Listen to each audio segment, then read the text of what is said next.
Siz yetaklaydigan birinchi odam, siz o'zingiz. Uyg'ur taomlari Uyg'ur madaniyatining ayrilmas bir qismi. Senden tileymenki, anamga yaxşılık qılgıdek fursatlarni bergin. Velosiped bilan hasirab hömidab arqa darvozaga berib qarasam, kava sotadigan buvay ko'rinmadi.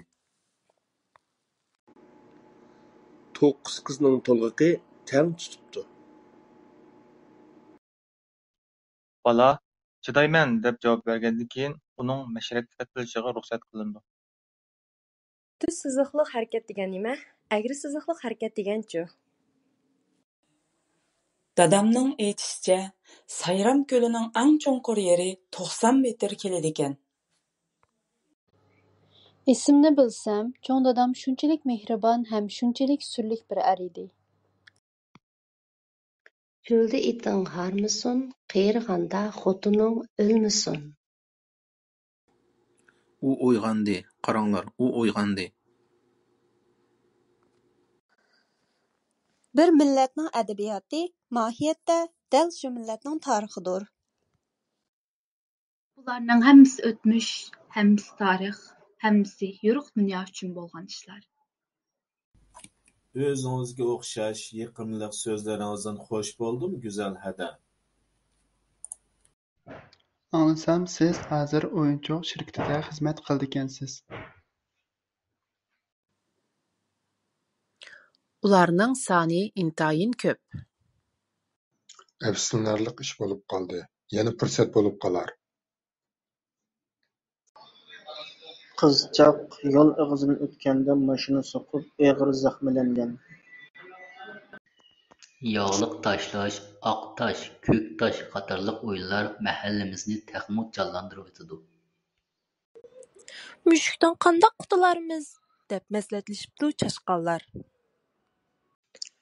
Sen bizga nur va harorat beg'ishlayding. Bu bir semiz qo'z ekan-ku, meni yeb olg'in deb etilib kelayotgan o'xshamamsan? Har qanday odamda o'ziga nisbatan ishonch bo'lishi kerak. Tok zanjiridagi zapchastlarni payatlash uchun dag'man ishlatamiz. Gülşenni bu aşxanaga yo'lga selavatgandan tortib, u Yasindan Gülşenning ahvolini so'rab turgan edi. Men kichik vaqtimda hozirgidek muloyim emas edim. Menmo gap qilmay jimjit o'tiraverdim.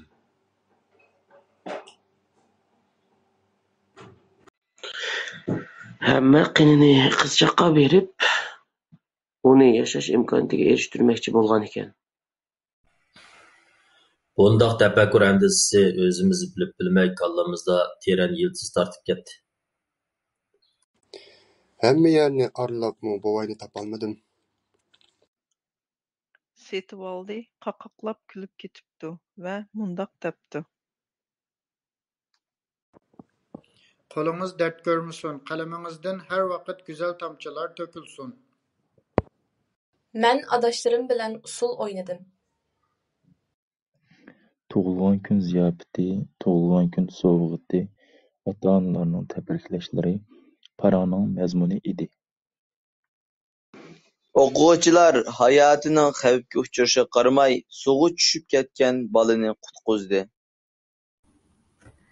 Jur'at opsi hadisi bilan billa bo'ljurgan tardi. Sen bo'rini aynasang, bo'ri seni talaydi. Sen mening so'ragan savolimga shundoq so'z kulki bilan javob beratding. Sen degan o narsadan 100 ni emas, hozircha 10 ni elib ko'rib boqayli. Xo'rachillaydi. Sizlarga chin ko'nglimdan muvaffaqiyat tilayman. Fikr og'iz tili va yoziq tili orqali ifodalanadi. Akşam ikkimiz maslahatni pishirib, amdi gapimizdan yenib olmaymiz deyishgan edik. Allah xalisa naq maydonda o'zim bir qo'lliq ulug' qilib beray. Shu chog'da boshqalarning ko'zini chaqnatalaysan. Herib kelgan vaqtda issiq bosqidek tamoq yesa, odamning hordiqi chiqib qoladi. Ter oqqizib ishlab yegan non mushundaq tatliq bo'ladi. Bu qitim keladiganlarning soni qanchakan? Ularni olamning sirini jiddiy tadqiq qilishning quroli qilishga bo'lmaydi. O'zi yavaş, eg'izi bangvash. Oldida qo'l qisishar, orqada tosh etishar. Bir tüp qizilgül mening beg'im bo'lalaydi, xuddi bir do'stim mening dunyoyim bo'lgandek. Bu balkim uning doim o'tin tergili bordiganligidanmi deyman. U ehtimol eg'iz ichib, to'rt eg'iz ko'ngil bayonini izhor qilishni maqsad qilgan bo'lishi mumkin. Yer sharidagi yo'riqlik va issiqlikni quyosh yetkazib bergan. Men buni bilmaydiganman. Mening bolamni qiynanam yiqib bergan. Jismga ta'sir qilgan sirtqi kuchlarning yig'indisi nolga teng bo'lsa, jism tangpo holatda turadi.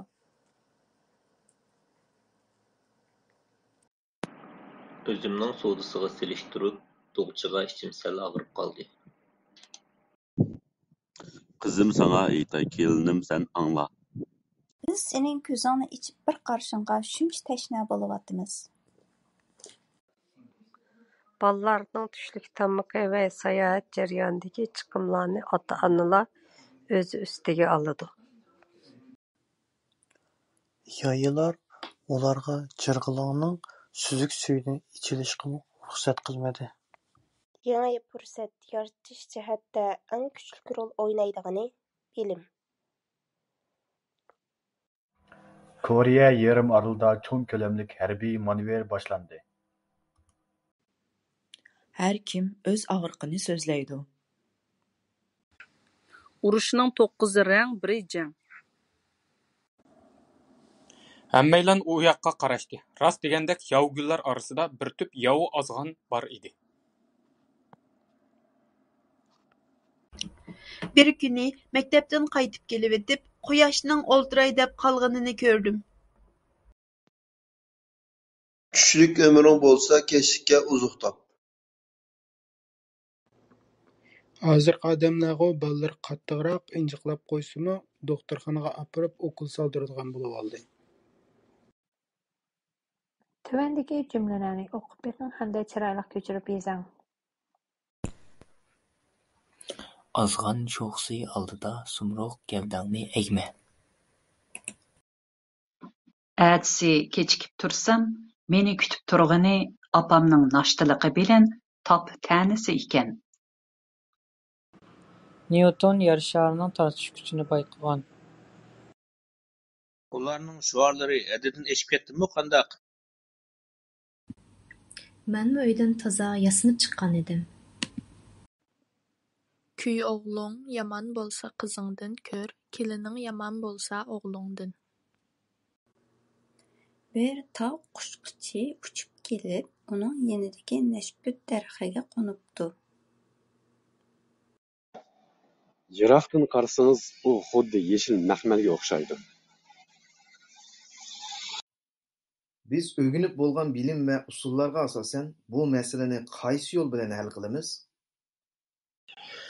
Abduqodir Damulla ma'rifatparvar, taraqqiyparvar bir zot edi. Tush ko'rayotgandek bir xil hissiyot bilan faxrlanish, suyunish hissiyotiga cho'misiz.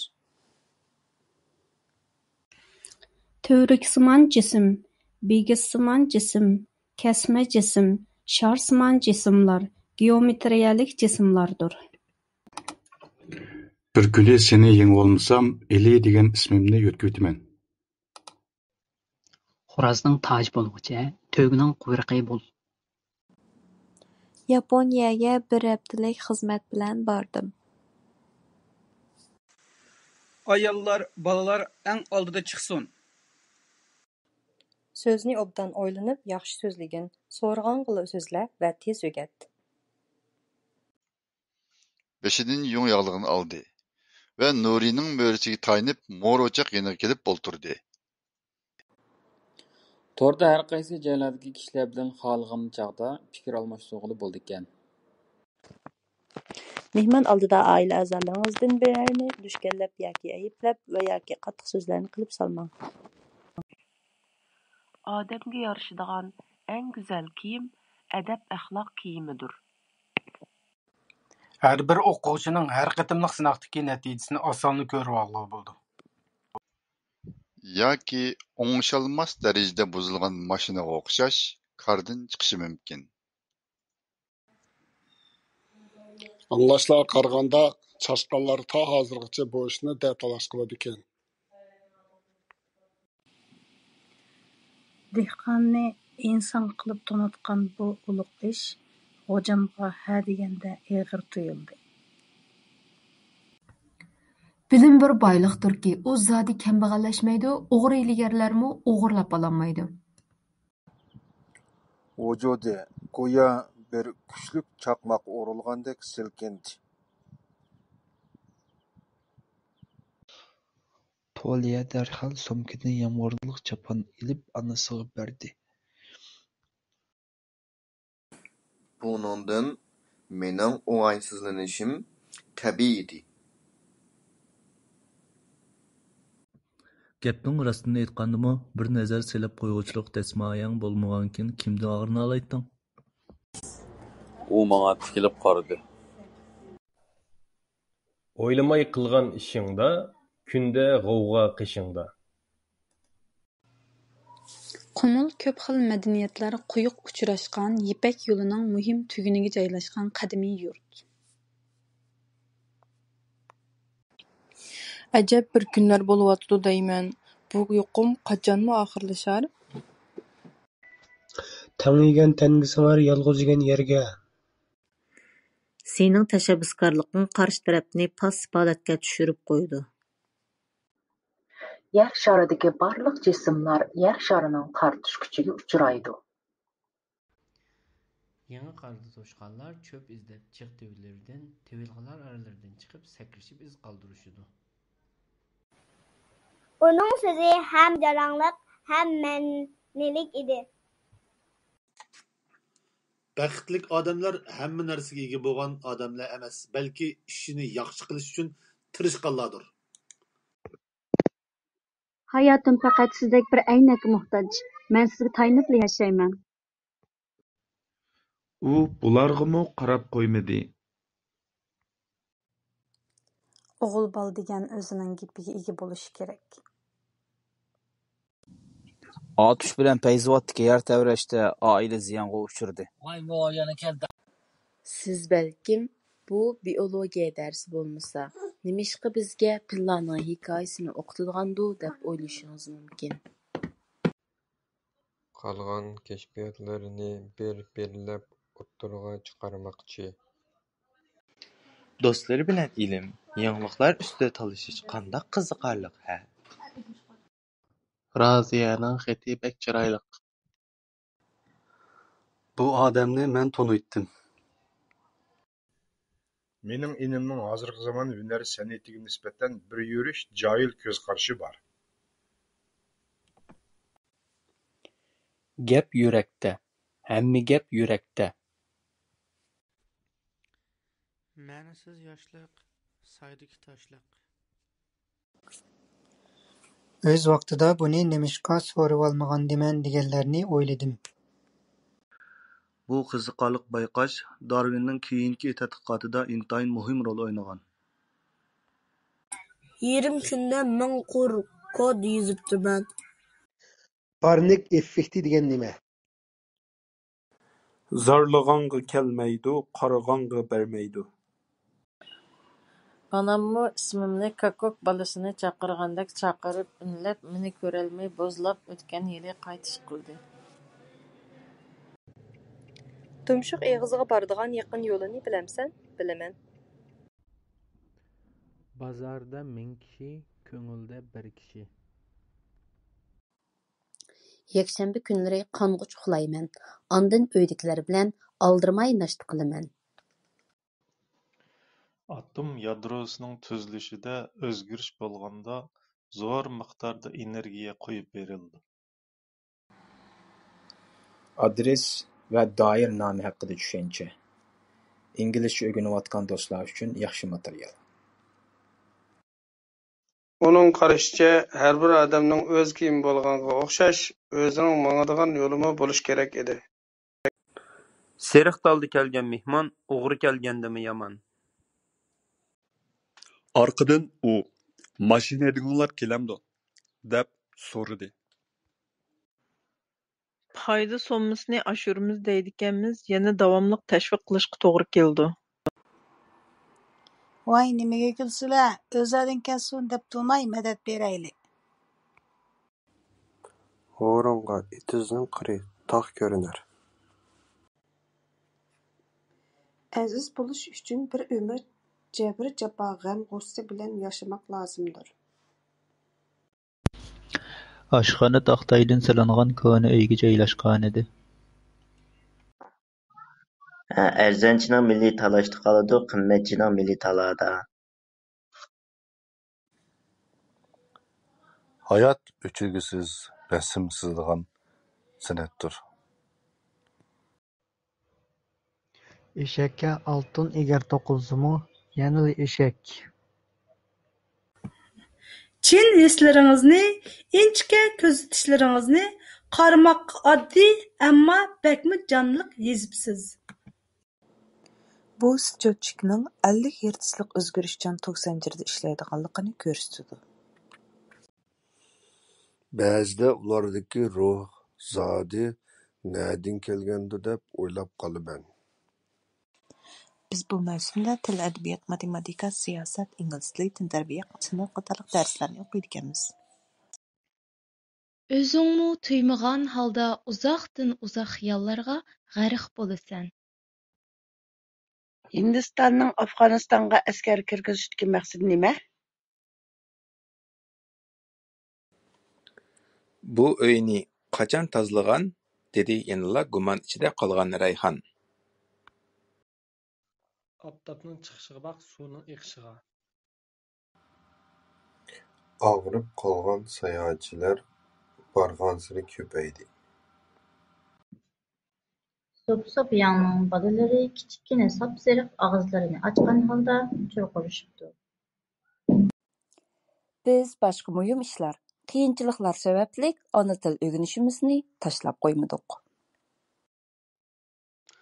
Bo'libmi salbiy va ijobiy personajlarning chiroy aloyidligi bek yaxshi tanlanibdi.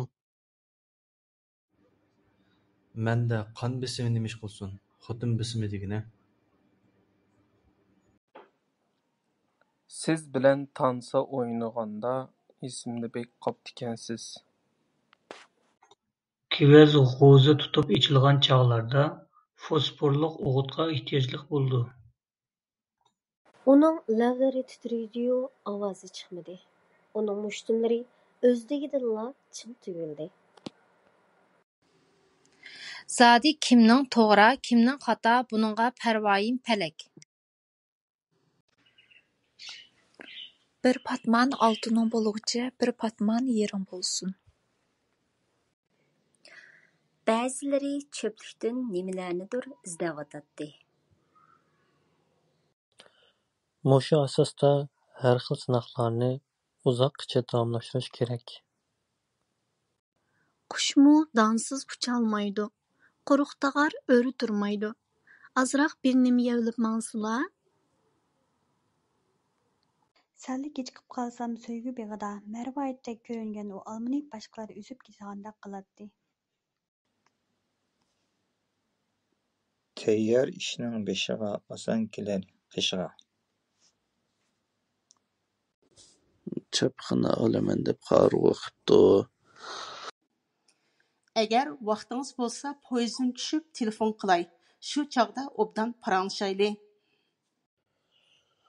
U egiz, uruq, dumchakrak, ko'zoynak taqib olib, xiyol bilan yerga qarab mang'an odam. ئۇ جازاغا، جاپاغا ئۆزىنى ئاتاپ قويغاندەك پەرۋاسىز، ناھەقچىلىككە ئاچچىق كۈلكىسى بىلەن جاۋاب قايتۇردى. ئۇنداقتا ھەرىكەت قىلىۋاتقان پويىزنىڭ ئۇزۇنلۇقىنى قانداق ئۆلچەش كېرەك؟ شۇنداقلا چەكسىز شادلىققا تولدۇرىدۇ. تېكىنى سورىغۇچە ئۈزۈمىنى يە. ساختىپەز ناداننى تاپىدۇ، بىلىملىكتىن قاچىدۇ. ئادەتتە بولسا ئاكا ياكى ئاغا، ئاچا، يېگىچە ياكى سىڭىل دەپ ئىشلىتىلىدۇ. دادامنىڭ سۆزىنى ئاڭلاپ تەڭرىتېغىغا بەكلا بارغۇم كەلدى. يامغۇرلۇق بىر ئاۋغۇست ئېيىدا قاتتىق يامغۇر 5 كېچە كۈندۈز توختىماي يېغىپ، 6-نچى كۈنى توختاپتۇ. ئەخمەققە مەنسەپ تەگسە، قوتانغا زەدىۋال تارتار. ئەگەر مەن بۇ يەردە بولغان بولسام، جەزمەن بۇ يولنى ماڭغان بولاتتىم. كىيىم ئىشكاپىدىكى نافتالىن كومېدىچىنىيەگە كەتتى. كاپىتان بۇ سۆزلىرىمنى مارشالغا يەتكۈزۈڭ.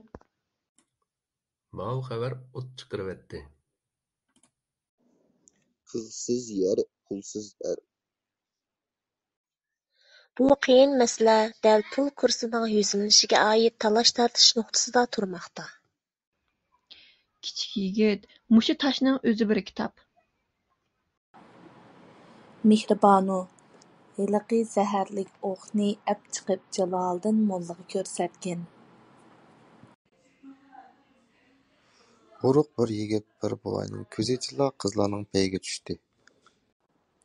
ئاۋازنىڭ تېزلىكى قانچىلىك بولىدۇ؟ ئادۋوكات كېيىن تۇيۇقسىز توختامنى تاپالمىدى. ياسىن ئاشخانىدىكى تېلېۋىزورغا قاراپ ئولتۇرغان بىلەن ئەمەلىيەتتە كۆزى گۈلشەن ئىدى. ئۇلارنىڭ ئورنىغا تانا، قەرەي پارچىلىرى، پىشاڭ، چەمبەر دېگەندەك نەرسىلەر تىزىپ قويۇپتۇ. باش كەتسە كەتسۇن، سىر كەتمىسۇن. ئۇ ئېگىز ئورۇق، دۈمچەكرەك، كۆزەينەك تاقىۋېلىپ خىيال بىلەن يەرگىلا قاراپ ماڭىدىغان ئادەم. قاراڭلار، باھار مەجنۇنتاللار ئۇچىدا ئىلەڭگۈچ ئۇچۇۋېتىپتۇ. نەزىر قىلىمەن دەپ، داۋا دەستۇر قىلىمەن دەپ، مانا ھازىرغىچە قەرزگە بوغۇلدى. ئاشلىق ئارتىلغان ئاتتەكلا ھېرىپ كېتىپتۇ. ئېشىگىم ئوبدان ئېشەك، كۆتۈرۈشى 4 تال كېسەك. لېكىن بۇ يالغۇز بىلىمگە تايانغاندىلا ئىجادىيلىققا ئىگە بولغىلى بولىدۇ دېگەنلىك ئەمەس. بىراق ھەرقانچە بولۇپ كەتكەن تەقدىردىمۇ ئاپام كانۋاي كۆڭلىكىمنى ئۇلارغا بېرىۋەتمەسلىكى كېرەك-دە. ئىلمىي نىت بەلگىسى ۋە سانلارنىڭ بىرىكىشى ئارقىلىق ماددىنىڭ تەركىبى ئىپادىلەنگەن فورمۇلا خىمىيەلىك فورمۇلا دەپ ئاتىلىدۇ. خىمىيەلىك ئۇسۇل ئارقىلىق پەقەت ماددىنىڭ تەركىبىنىلا ئۆزگەرتكىلى بولىدۇ. ماددىنىڭ ماسسىسىنى ئۆزگەرتكىلى بولمايدۇ. كىچىككىنە بىر ئىش ياكى بىرەر ئادەممۇ ئۇنىڭ نەزىرىدىن قېچىپ قۇتۇلالمايتتى. تىمساھ ئاكا، بۇ 5 قىزنى دەريادىن ئۆتكۈزۈپ قويسىڭىز، مەن سىزگە ئوزۇق بولۇشقا رازىمەن. بۇ يەر بىز تۇرۇۋاتقان ئېگىز تاغقا ئايلانغان. مۇختەر باي رەيھاننىڭ قەبرىسىنى قۇچاقلاپ دۈم ياتاتتى. بۇنىڭ بىلەن شامال ھاسىل بولىدۇ. قاچان قايتىپ كەتمەكچى بولۇۋاتىسەن؟ ھەممىگە تارىخ ھۆكۈم قىلىدۇ. قىلچا چۆچۈرە يېسە ئىچىدە ساناپ يەر. ئارامبەخش رېستوران، چىرايلىق كۈتكۈچى قىزلار ئادەمنى زوقلاندۇراتتى. ئاخىر ئۇ بىر ئاز قانائەت ھاسىل قىلغاندىن كېيىن شېئىر يېزىلغان قەغەزنى قىزىغا قايتۇرۇپ بەردى. غۇلجا شەھىرىنىڭ بىر ئۆيىدە ھېلىھەم چىراغ يېنىق. باي گۆش يېسە قارنىغا كىرەر، كەمبەغەل گۆش يېسە چىشىغا. بۇنچە ئېغىر تاش ئاسماندىن چۈشىدىغان بولسا، چوقۇم ئىنتايىن زور كۈچ بىلەن چۈشىدۇ. بۇنداق كېلىشتە ئەلۋەتتە جىق مەنىلەر بار ئىدى. Men bu şäherdə 6,5 yıl turdum. Kishilar bu yerda ko'nglidagi gaplarni tortinmay qilisha oladi. Qilmoqchi bo'lgan ishlarni qila oladi. Jiddiy ahvolda avtomobilga chetib zaryadlab ishlatishgimi bo'ldikan. Odatdagi barmoq diskini chatqili bo'lmaydikan. Bu maxsus meva shirnisini yeydi. Yo'q, o'likim bor edi, tirikim bormaydi. Uning chiqsa tugmaydigan köpükçilerining näden keldiganligini bekmi bilgim bar. Bexilning shami aqsa, ko'zining yeshi oqar. Men ta bugungacha ularni zodila uchirtib boqmadim. Bu bek ilmiy, tili güzel, yumoristik chaqchaq bo'libdi. U ikki qizini qatorga qo'shish uchun har qanday xo'rliq, azobga bardoshlik berishga odatlangan ayol. Aldı bilan yuqorqi nomer orqali ashu singlimizdan so'rab beqinglar. So'zni joyida so'zlashni bilsa foydasi bo'ldi. Momayga qahvani buyurtib etib, tozliq uyini ko'rib chiqish maqsadida tozliq uyiga kirdim. Balanglarni kelgusi uchun tarbiyalanglar, chunki ular sizlar yashagan davrda yashmaydi. Shu kunni eslaganimizda ajoyib qahramonlik ko'rinishlar ko'z oldimizga keladi. Uduldagi bino va osmonning bir burjikidan boshqa hech nimani ko'rgili bo'lmaydi. Tabiatning gap qilganini qandoq bilalaymiz? Turibla cho'chakdagi ashu qizni xiyol qilib qolaman. So'zning pishiqi yaxshi, oshning issiqi. Yalğız otun yanmaydı, yalğız qo'yun isimaydi. Adabning beshi salom debdikin. Yo'sinimizga uyg'un ravishda samimiy salomlashdek go'zal axloqimizni davom qilaylik. Un, tuz va suvni aralashtirib, langman xemirdek normal xemir yo'g'iramiz. Dars torda o'tilamdi yoki sinfdami? Ota-onasiga vafodorlik yetkazish biz yoshlarning ado qilishga tegishli mas'uliyati. U yoqqa tarsam ot o'lidi, bu yoqqa tarsam harava sunidi. Uning yaqinqi 2 yil mobaynida barliqqa keltirgan kashfiyotlari 10 xilga yetadi. Bu almalarning 2 eshigi butunlay buzilib ketibdi. Elektr energiyasining birligi nima? Счетчик ko'rsatgan son qandoq o'qildi? Ata atdiganlik choyni bo'lsin, biznikidan ichib yo'lga chiqsin. Hozir Sherin Buloqning ovozliq nusxasini tor diskisiga yo'llayapman. Amaliyotda mening bu qabohatli reallikni ko'rgim yo'q edi. Do'ppini qizil, yashil, sariq va boshqa rangli iplar bilan kashtilabdi. Ular hozir Turkiyada sayohat qilyotidi. Yomon o'zini bilmas, yaxshini ko'zga ilmas. Nachar hamrohdan yolg'izlik yaxshi. U o'limdan qo'rqib tursimi, tövbe qilmaydi. Fizikani kuzatishga qo'l silib tajribani asos qilgan holda o'rganish kerak. Hozirdan boshlab hammanglar bir haftadan almashib podshoh bo'lsizlar. Ular biror kishini mas'uliyat bilan so'ymaydi yoki so'ydirolmaydi. Xafa bo'lmaslar, men diqqat qilay. Shundoq yerib ketibdimanki, qon qisvetkil toz qoldim. Uyning to'riga qarama, sohibxonaning tariga qara. Bugun akşam qaysi o'r qizlarning bo'yindagi unchama rivoyatlari chechilib ketgandi? U umr bo'yi o'z xizmatiga sodiq bo'lib, odamiylik burchini ado qilib kelgan edi. Qanchalik uxlasang, shunchalik och qolasan. Kechida nimadu bir narsa ko'rindi. Ajoyib azmatlar turmida tayoq yemakda, azob chekmakda. Yoshlikda o'rgangan toshqa muhr bosgandek, qirg'inda o'rgangan qumga muhr bosgandek. Uni hadamlar emas, men uzitib chiqdim. Lekin ilojsiz sakrab mengishga majbur bo'pti. Ular hammani yerda qaqti-soqti qilapti, xohlagancha askilik qilapti. O'zaro tang bo'lgan ikki uch bulungning yuzlari tang bo'ladi. Kambag'al gapdan go'shtga amroq. Bir narsaga butun vujuding bilan berilsang, butun dunyo sana yordam beradi. Olamlik tartishish kuchi qonunini bayqalmagan bo'lsa, bugungi sun'iy hamroh maydoniga kelmagan bo'ladi. Bahor kelganda ular o'rmonliqqa beribdi. Bu chog'da daraxtlar biqsirib chechaklangan. Yo'lning ikki tarafida kishilar kuchab to'p qezishatdi. Tashqi pirvod zapisi dunyo bo'yicha birinchi yoki ikkinchi o'rinda turishi mumkin.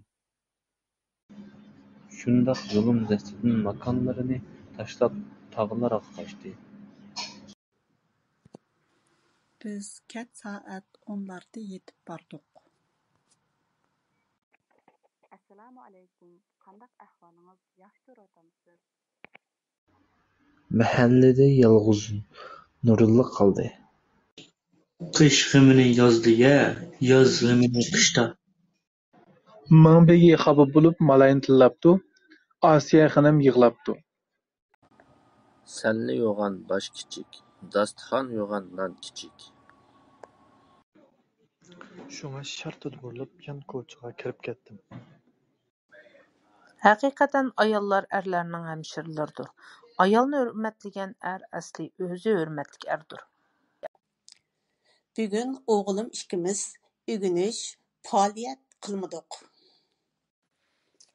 Bu parnik temperatura, nemlik ve quyosh nurining tushishini to'g'ri kontrol qila oladigan. Kimga egilib ta'zim qilsa, shuning qalbi hurmat g'ururi bilan so'yinadi. Ikki tizingni quchoqlab turgan bileklaringda mag'dirsiz yotgan beshingni asta ko'taratding. O'zini chog'lamaydigan bu so'ltak nima qilmoqchikin? Bu sapga qo'shilgan qarindoshlar xush keldinglar. Qarshi olamiz. Angacha tamoqmi tatildi. Biz ishtiha bilan g'izolanishga kirishdik. Bu shaharning ommaviy qatnash sistemasi va temir yo'l sistemasi intayin taraqqiy qilgan. Barakalloh, seni o'qitgan ustozingga.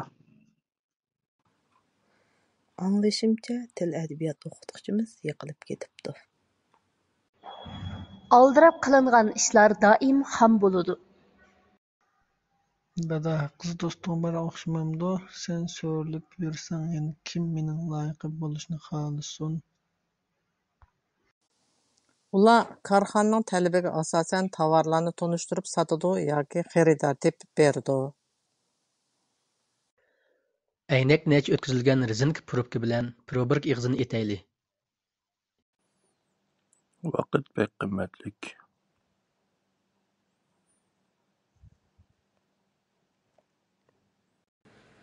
Aptorning bu yerdagi universal raqobat hukmi haqidagi qarashi boshqa qarashidan farqlanadi. Ko'pdan angla, ozg'i so'zla. Harvang sunsa o'tun bular, eting o'lsa go'sh. Qilolmadim yoki qilolmayman degandan bir qadam olganing ming afzal. Chigirtkalarning chirildashlari mang'amga yotgan yangnisining uchilik sanjilatdi. Go'rga kirgan tirik chiqmas, uyga kirgan quruq chiqmas. Ba'zi odamlar yurak ritmi tezlab ketish kasaliga giribdor bo'lib, davomliq dori ichib turishi kerak. Sen ehtimol kala yuttirib yoki kala o'g'irlab boqmagan bo'lishing mumkin. Aeroplan bilan 20 necha yil uchishga to'g'ri keladi. Burun kishilar bir-birini ko'rmay turib, to'y qilib baxtli bo'laolaydikan. Yolg'iz qilib zerikkan qo'shqarg'a bu so'zni nihoyatda yoqib ketdi. Pulunga ishonguncha aqlingga ishon. Zimiston ko'rmagan bulbul bahorning qadrini bilmas. Birdamdan keyin u buqildab yig'lashga boshlabdi. Xo'jam nagil borsa o'g'lini billa elvolatdi. O'qish putgan o'xshamamdu yoki tadqiqotda biror xushallanarliq natija chiqdimi? Kislotaliq yomg'irning ziyinini misol bilan so'zlab bering. Tutalmagan yog'och butoqliq. Yaqinla yerdan anglangan at tuyoqlarining dukirlashleri bu jimjitlikni buzdi. Rahat parag'atda o'tay desang, g'aflatni tashla. Çöldə təşnalıq yaman, yolda yalğızlıq. Onun bir qitimli qanğudek rahat ko'rmagan, mushaqqatga ko'ngan qalbi saqmidi? Odam yerni aldamasa, yer odamni aldamas. Qo'l qo'lni yuvsa, qo'l kelib yuzni yuyar. U amaliyotga yuzlandi. O'zini "Amdi hech nima bo'lolmaysan" deb keraksiz odamga chiqardi. Doktor uning nemishqa yig'laganligini so'rabdi hamda mehribonlik bilan tasalli beribdi. Sizmi tush va xayollaringizni amaliyotga aylantıra olaysiz? Atiganlikinglar xayrlik bo'lsin, jamoat. Pixirdan sizlarga o'tliq salom. Aplik bir yerda tepib, inchik yog'och bilan yerga sizib takrorlaydi. Yaman ishni yaman topar, sesiq go'shtni chivin. Qilich qinida yotsa dod bosadi. Şıltırlagan erik sularının avazını ve bazı deniz toplumlarının şavqlarını esirtadigan şiirleringizni her zaman yoqtiraman. Her qandaq normal adam amaliyotda umr bo'yi o'rganguvchi. Süpsüzük navat suyu. Bu begimning sizga bildirgan minnatdorligi. Bo'lidu.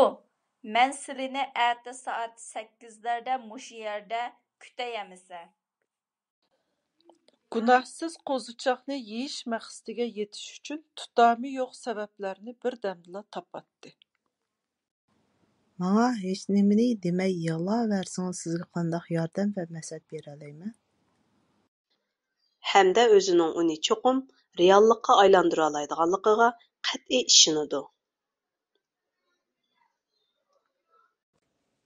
Mahallaning davomliq mushunday shodxo'ron bo'lishini xohlayman. Vaqtning o'tishi menga bakmi tez tuyuldi.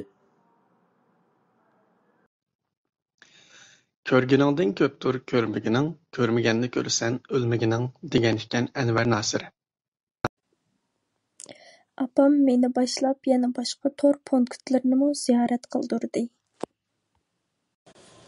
Hüneri yo'q erdan mekan yaxshi.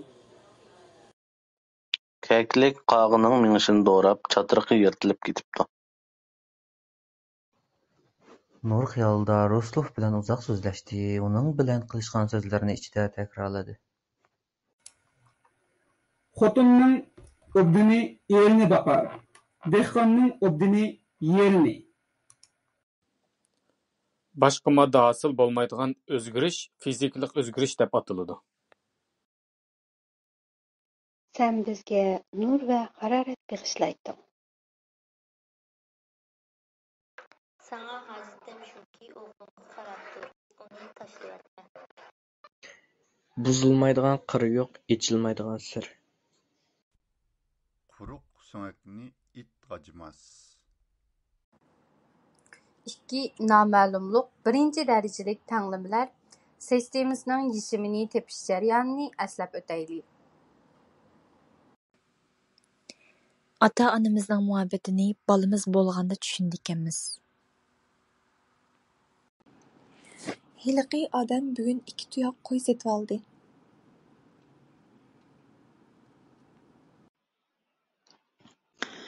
Mənmu tez sürətlik yo'ldan adashib qilib, mana hozir uyga yetib keldim. Sharqi hushyor bo'lsa, pada adashmas. Bir-biriga mingishib, ermash-chermash bo'lib ketgan tog'lar orasida ketyapmiz. Yo'q, bir jurnalning muxbiri ekan. O'chkini o'z oyog'i bilan osar.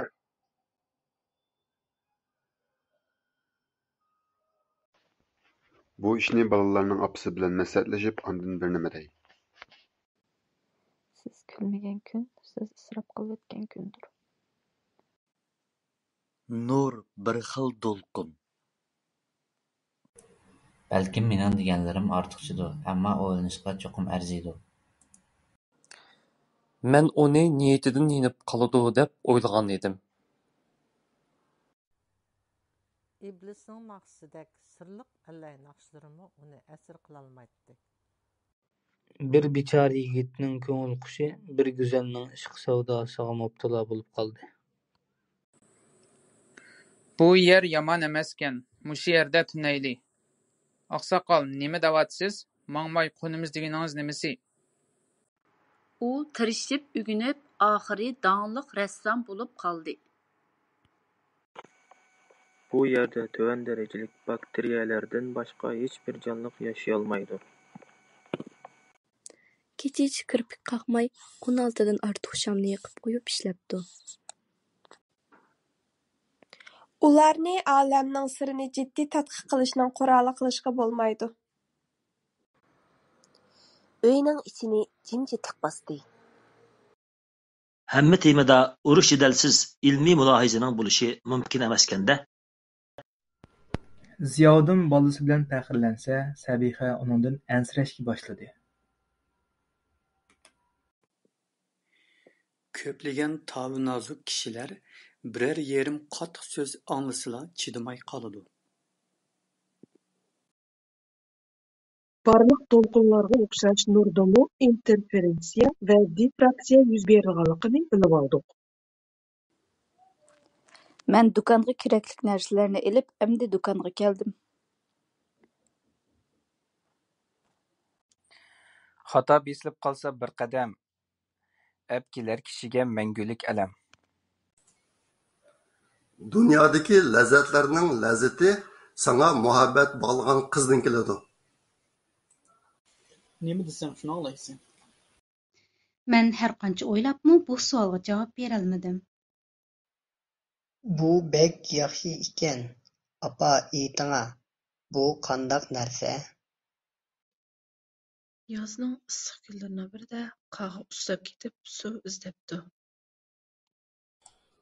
Cho'qim qaytib keladi. U tirik. Shuningdan keyin yana uzoq yillar o'tdi. Uni kim u yerga qo'yib qo'ygandi? Apam ishdan tushganda bek charchab ketsa-mu, yanala menga mazalik tomoqlarni etib beradi. Odam degan hamon maymundan aqlliq bo'ladi. Marhum dadamizning yotgan yerini jannat bog'chilaridan qilg'ay. Sodiq deb ism qo'ysa, tulki deb laqab oldi. Muallim dars o'tganda u ko'ngil qo'yib anglaydi. U chog'larda mashina, poyezdlar bo'lmag'achqa, ot, eshak, to'g'larga minib safar qilishga to'g'ri keladi. Navbatdek gap qildingiz, rahmat sizga.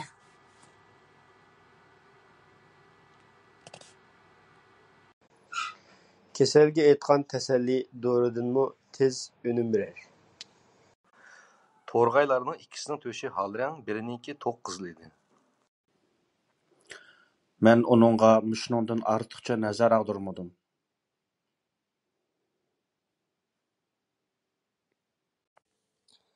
ھەمىشە ئۆز گېپىنى يورغىلىتىدىغان ئادەملەر ئاخىرقى ھېسابتا ئۆزىگە ئۆزى ئىش تاپىدۇ. سىلەر ئىزدىگەن ئالتۇن يامبۇ ئەنە شاختا تۇرۇپتۇ. سەن ئاكا ئىدىڭ، لېكىن ئاكىنىڭ قانداق بولۇشى كېرەكلىكىنى ئەڭ چۈشەنگەن ئاكا ئىدىڭ. كىشىدىكى پۇل چۈشىدىكى پۇل. ئوقۇغاندا خۇددى ئەڭ يېقىن ئادىمىڭىز بىلەن پاراڭلىشىۋاتقاندەك ھالەتتە ئوقۇڭ. ئەل پۈ دېسە بۇۋام چىقىدۇ. ئوغۇللارمۇ بوش كەلمەپتۇ. ئۇ قىسقا مۇددەت كوماندىركىغا چىقىپ كەتتى. 4 kere 9 36 بولىدۇ. ئىجادچانلىقى باي ئادەم ھامان ھارماي تالماي بىلىم ئېلىپ بىلىمنى ئاشۇرىدۇ. يېرىم سائەتلەردىن كېيىن ئۇ غالتىكىنى ئىتتىرىپ، مەن تۇرغان يەردىكى دەرەخ سايىسىگە كېلىپ توختىدى. تۈركچە رادىو ئاڭلامسىز؟ ئەمسە بۇ مەنزىرىگە مەرھەمەت. ئەر قېرىسا قويغىنىنى بىلمەس، خوتۇن قېرىسا تويغىنىنى. توۋا، قىزلار قوغلايدىغان، يىگىتلەر قاچىدىغان ئاجايىپ كارامەتلەرنىمۇ كۆرىدىكەن كىشى. ھەرىمۇ شىرنىسى بار يەرگە قونىدۇ. گەپنىڭ پىششىقى ياخشى ئاشنىڭ پىششىقىنى. ئۇ قورۇنغان ھالدا سىنىپ ئىشىكىنى چەكتى. جان دوستۇڭ جېنىدىن كېچەر، مال دوستۇڭ مېلىدىن كەچمەس. ئوڭ كاچىتىڭغا ئۇرغاندا سول كاچىتىڭنى تۇتۇپ بەر. مۇئەللىم ئارىمىزدىن بىر ۋەكىل تاللاپ مۇسابىقىگە قاتناشتۇرۇشقا تەييارلاندى. پۇتۇڭنىڭ توغرىلىقىغا قارىما، يولۇڭنىڭ توغرىلىقىغا قارا. ئۇ ساۋاقداشلىرىنىڭ يوقلاپ كەلگەنلىكىنى بىلدى. يېقىندىن بېرى ئۇ دادىسىنىڭ سىزغانلىرىنى خېلى پەرقلەندۈرەلەيدىغان بولۇپ قالغان ئىدى. دۇنيا ئىقتىسادى بۇ يىلنىڭ ئاخىرلىرىدا ئەسلىگە كېلىشكە باشلايدۇ. كۈن غەربكە ئېگىلگەندە قايتىپ كەلدۇق. ۋاقىت ئاتقان ئوق، ۋاقىت ئۇچقاندەك ئۆتەر. ئۇلار دەرەخ شاخلىرىدا سەكرەپ ئوينىشاتتى، تولىمۇ يېقىملىق سايرىشاتتى. بۇنداق ئەھۋال 6 مىنۇتتىن كېيىن، 6 ئايدىن كېيىن، 6 يىلدىن كېيىن پەيدا بولۇشىمۇ مۇمكىن. بۇنى تامامەن قوللايمەن. بۇلارنى تۈنۈگۈن سىزگە دەپ قويغان بولسام، بۈگۈن ئېسىمگە سېلىپ قوياتتىڭىزكەن. ئاۋازنى مانا مۇشۇنداق ئىشلار ئۈچۈن سەرپ ئېتىش نېمىدېگەن ياخشى. ئۆزئارا چۈشىنىش بىز ئۈچۈن ئىنتايىن مۇھىم. چۈنكى بىز ئۇنىڭ سۈرىتىنى كۆپ كۆرگەن ئىدۇق. بۇ ئۇنىڭدا زور قىزىقىش پەيدا قىلىدۇ. قىزلارنىڭ خىلمۇ-خىل قورچاقلىرى بار ئىكەن. بىز كىنو كۆرگىلى بىرلىكتە بارايلى. ئىش ئۈنۈمى يۇقىرى كىشىلەر ۋاقتى ۋە زېھىننى مۇھىم ئەمما جىددىي ئەمەس ئىشلارغا مەركەزلەشتۈرىدۇ. بۈگۈن دادام بىلەن بىللە فوتو سۈرەت كۆرگەزمىسىگە باردىم. ئاڭلاشلارغا قارىغاندا چاشقانلار تا ھازىرغىچە بۇ ئىشنى دەتالاش قىلىدىكەن. يۈرىكىم جىغ قىلىپ كەتتى. مىراب 100 بېگى 50 بېشى 10 بېشىلارنىڭ قۇلىقىغا يەتتى. دېھقانلار كۈلۈشتى. كۈنلىرىڭنى شۇ كۈندە يېقىن ھوسۇلغا قاراپ باھالىماي، شۇ كۈندە چاشقان ئۇرۇقۇڭغا قاراپ باھالا. بىز دۇنيا تېرىلغۇ يەر كۆلىمىنىڭ 7%نى ئىشلىتىۋېتىپتىمىز. ئىنتايىن ئادەتتىكى خىياللارغا ئەھمىيەت بېرىش ھەمدە ئۇنى تەكرار مۇلاھىزە قىلىپ تەدرىجىي تولۇقلاش. ئابرۇيۇڭنى باشلىقتىن ساقلا، چاپىنىڭنى يېڭى چىغىدىن. ئەمدى Ақ қызға айленіп қалды. Кейін yana uxlab қалды. Ата балының xuşalliq yig'isi hovlidagi har bir kishining yurakini shodlikdan yayratib, ko'zlarini namladi. Sen bu nuqtani tushunatding. Yarning surtiga qarama, xulqiga qara. Yaqında o'g'limda bo'lgan o'zgarishlarni ko'rib, uni ish o'qiydigan bo'lib qolgandek his qildim. Senmi bizni ömür bo'yi yo'lab o'tgan eding. Japaning tegi rohat. Qarlag'ochlar janubdan shimolga qaytib kelayotganda, Shveysariya chegarasi ichida ovorchilikka yo'liqdi. Oddiy va murakkab shakldagi bayon jumlalarning oxiriga chekit qo'yiladi. Sabixaga kelgan xavfni anglab, Rusulov uni biz qo'g'daymiz degan edi. Biz degani kimlarkin? Balta tushguncha ko'tak dam ilibdi. Aqlliq o'zini ayblar, aqlsiz o'zgani. Sen bizga aka eding, lekin sen bizga atımı bo'lding. Esilib turgan bu tog'lar go'yo jahonning barcha sur hayvasini mujassamlashtirayotgandek ko'rinadi. Yerib mag'duridan ketgan odamlarni yana ishga solish mumkin emas edi. Çemberning yüzü, üç bulunning yüzü, tik to'rt bulunning yüzini qanday hisoblaymiz? To'kurning mengish to'la, qachining gepi. Алдыңғы bir bobda aytib o'tganimizdek, ko'pchilikning hammasi to'xtovsiz holda taqlid qilishni o'ylaydi. Qarang, shox-shoxlarda may bog'lagan olma. Anarlar kishilarning o'zishini taqatsizlik bilan kutmoqda. 4 kere 9, 36 boludu. Aptap yerni tovlaydi, japa erni. Biroq bu yoshlar uning xushalliq yoshlari edi. Açgöz kişilerge işanı tapşırma, vafasız kişiye aşnan vermegin. Şu an yaş çokan qızırıp xijil bulup yerge qarıvaldı. Hemmisi jim bulup qilishdi. Bugun nima bo'ldikin, telefonimning signali bek nachar. Tazi yaxshi tartmayotidi. Efendim, dünyada nurg'un ishlarga duch keldim.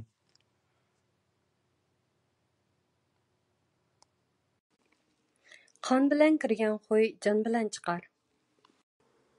Hamma dilda shodlik, hamma chiroy tabassumliq, hamma qalb baxt ichida.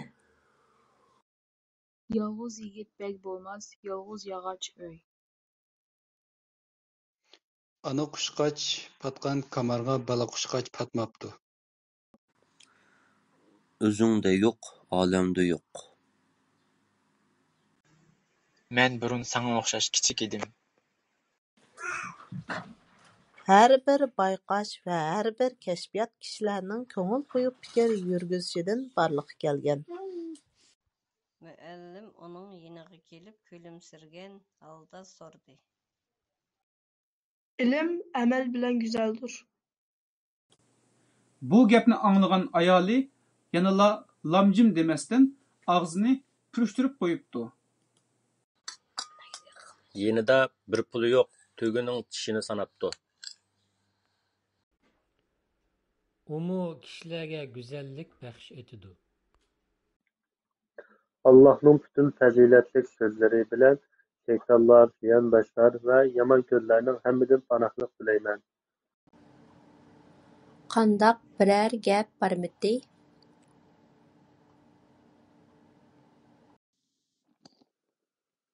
Japa tartmay halovat yo'q, inoq bo'lmay saodat yo'q.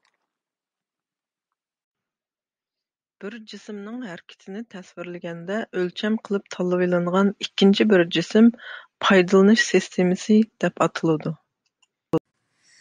Cho'qim oltin beliq suvni ichib olgan debdi yana biraylan. U issiq sovuqqa qaramay chiniqishni davomlashtirmoqda. Ich ئىچىدىن ئۆرتىنىپ قىزلارغا خاس ئاجىزلىق بىلەن يالغۇز دەرەخ دالدىلىرىدا يىغلىدى. پەن تېخنىكا سارىيىنى ئېكسكۇرسىيە قىلىمىز. ئۆسمۈرلەر سارىيىدا ئويۇن قويىمىز. ھازىر ئاشۇ بالىلىقىمغا قايتالمايمەن. پەقەتلا قىرغاقتا دېڭىزغا تىكىلىپ قاراپ تۇرساڭ، دېڭىزدىن كېچىپ ئۆتەلمەيسەن. ئادەمنى خان قىلىدىغانمۇ شۇ پۇل، خار قىلىدىغانمۇ شۇ پۇل. ئۇلارنىڭ ئېسىل پەزىلەتلىرى بىزگە ئادەم بولۇش يوللىرىنى كۆرسىتىپ بېرىدۇ. Bahar geldi, kuşlar sayrıdı, güller açıldı. Mehribon odamlarning ko'ngli, ko'ksi keng bo'ladi. Boshqalar bilan qizg'in ham do'stona o'talaydi. Birdilla chilan to'riq o'rdab turib bir yo'l qo'nib edi, qurshav sal bo'shidi. Tüzükine tamakmı yok, etigelike qetip ketken mama, çüşleki şifen, keşquruqi quruq bol küberdi. Oddiy lekin muhim prinsip bor. U bo'lsa-mu, Xudo faqat haqiqiy tirishqanlarning tilakini ijobat qildi. Osmonga tükürsang, yuzingga tushar. U birdam aram elib olgandan keyin xizmat tajribalari to'g'riliq parangni boshladi. Ömer bilan Marat yaxshi do'stlardan bo'lib qoldi. Düşmanga o'lim tilaguncha, o'zingga umr tila. O'zingga loyiq bo'lmagan so'zlarni so'zlamagil. Tilingdan yolg'on so'zlarni chiqarma. Sen ayda yılda bir qatim kelib ketib yurganingda seni bu ishqa salsa qamlashmas. Qattiq qog'oz bilan konayni o'rab chaplab bir sahna yasaymiz. İkisi uzundan uzun paranglashib yotdi. Hamma odam o'zininkini to'g'ri deb o'ylaydi. Savoblik ish deganni izlab so'rab qilg'uliq bolam. Sen partilarni sürtüp tazlagın.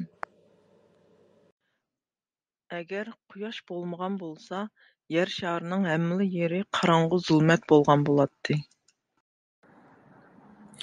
Lek leşkerler. Qirqiroq neyzi miltiqlar bu tarafga yuzlanyotdi. Ziyovuddin ketmini bilan chiroyli uyning supisini o'ttirdan chanashqa boshladi. Eng yaxshi birdan-bir qatnash quroli to'gidir. Tan saqliq, podshohlik. O'qigan uzar, o'qimagan tozar. Dadam o'g'loqni o'zangi beg'ining ostiga qistirdi. Shuncha darajadan tashqari cho'lpon turmu menmanchilik qilsa ajab sat turadigan. Xo'shlashish murakkab holatni o'ziga yo'shirgan bo'ldi. Eng ulug' narsalardan eng oddiy narsalargacha nazaringizdan qochib qutulmaydi. Azroq g'alatilik his qilib qolsangiz doktorga ayting. Bularni tunugun sizga deb qo'ygan bo'lsam, bugun esimga selib qo'yatdingizkan. Yuqorida berilgan har xil ahvollardagi uch bo'lingning yashimini rasm orqali ifodalab bera olamsiz? Qushlarning ba'zilari buvayning do'lasiga, ba'zilari beshiga qo'nib erkalashadigan. Bu prinsip bugungi kunda soat strelkasining vaqtini ko'rsatishida ishlatilmoqda. Maktab hayoti nima degan ko'ngillik. Ularning eng avval ko'rgani intayin g'alati bir manzara bo'ldi. Xinimning qishini ko'ring, tavqining teshini. Odamlarning mijoz xulqini bilish tarixdagi yeshilmagan sirlarning birimish. Xo'shlashadigan chog'da uyga borganda apangizga aytishni unutib qolmang, debdi. To'satdan quyuq tuman orasida tog' cho'qqisiga o'xshashib ketadigan bir qora ko'langi paydo bo'ldi. Ochko'z to'ymas, بېخىل بىماس. ئۇ باياتىن ھېچقانداق ئىش يۈز بەرمىگەندەك بىردىنلا يىغىدىن توختاپتۇ. سىلىدىن ئۆگەنسەم چوقۇم بىلىمىم مۇكەممەللىشىدۇ. قوناق شاخلىرىنىڭ چىلدىرىدىغان ئاۋازىمۇ سېنىڭ ئۇزاقتىن ئۇزاققا سوزۇلىدىغان سۈكۈتۈڭگە دەخلى قىلالمايتتى. ھەقىقىي دوست ئېغىر كۈنلەردە سىنىلىدۇ. مەكتىپىمىز دەل-دەرەخ ۋە رەڭگارەڭ گۈللەرگە تولغان گۈزەل باغقىلا ئوخشايدۇ. ياخشى كۆرۈشتىن نەپرەتلىنىشكە، ئاندىن ھېچقانداق ھېسسىياتتىن قالمىغۇچە 5 يىل ۋاقىت كەتتى. بۇ بالايى ئاپەتتىن قېچىپ قۇتۇلۇش مۇمكىن ئەمەس ئىدى. ئۇ ماسشتاب بويىچە ئۆز يۇرتىنىڭ خەرىتىسىنى سىزىپ چىققان. بىر جىسىم كۈچ تەسىرىگە ئۇچرىسا، بۇ خىل تەسىرنى يەنە بىر جىسىم چۈشۈرگەن بولىدۇ. ئات ئۇيغۇرلارنىڭ چارۋىچىلىق، ئوۋچىلىق، تېرىقچىلىق ۋە باغۋەنچىلىكىدە مۇھىم ئورۇندا تۇرغان. ماۋۇ شا كىچىك يېڭىلگىنىگە تەن بەرمەي، غوجاكىسىدىن يەنە ئەدىپىنى يېگىلى كەپتۇ. ئۇنىڭ رۇسىيە تەرەپ ئوتتۇرىغا قويغان جەڭنامىگە بولغان ئىنكاسى ناھايىتى ئاقىلانە بولمىدى.